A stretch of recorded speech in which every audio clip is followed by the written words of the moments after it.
Notre troisième variante concernant toujours la mise en tension du quadriceps va se pratiquer chez un patient installé en décubitus dorsal, membre inférieur en bord de table, et bassin en bord de table. Donc c'est une technique ou une variante que l'on doit proposer surtout chez des gens qui présentent une souplesse au niveau de la région lombaire et une souplesse assez importante au niveau de la coxo-fémorale. Donc patient sera installé en décubitus dorsal. Le membre opposé sera hyperfléchi au niveau du genou et de la hanche qui peut être maintenu par le patient à hauteur du genou. Le thérapeute sera positionné à la plante du membre à mettre en tension et le mouvement à induire est une extension de hanche,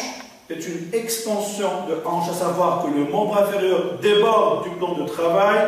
que l'on peut associer à l'aide du pied à une flexion du genou. Donc on va combiner extension de hanche par un appui au niveau de la face antérieure de la cuisse, au niveau de sa jonction tiers moyen, tiers distal. Donc cette main permet de maintenir la hanche en extension, à laquelle on peut rajouter une flexion, ou on doit rajouter une flexion du genou pour pouvoir mettre en tension l'ensemble des chefs du quadriceps.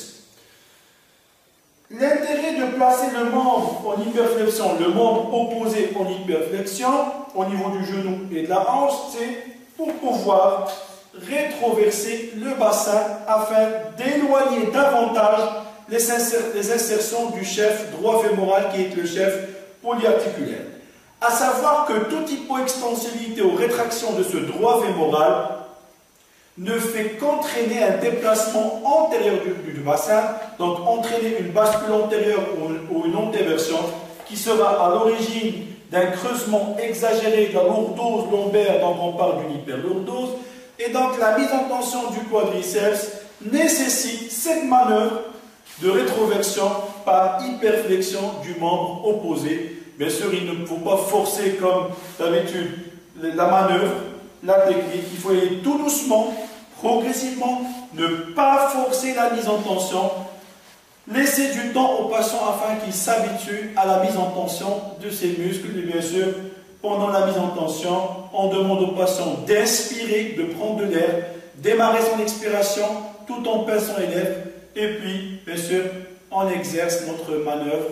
le patient étant sur le dos, membre inférieur débordant du plan de travail.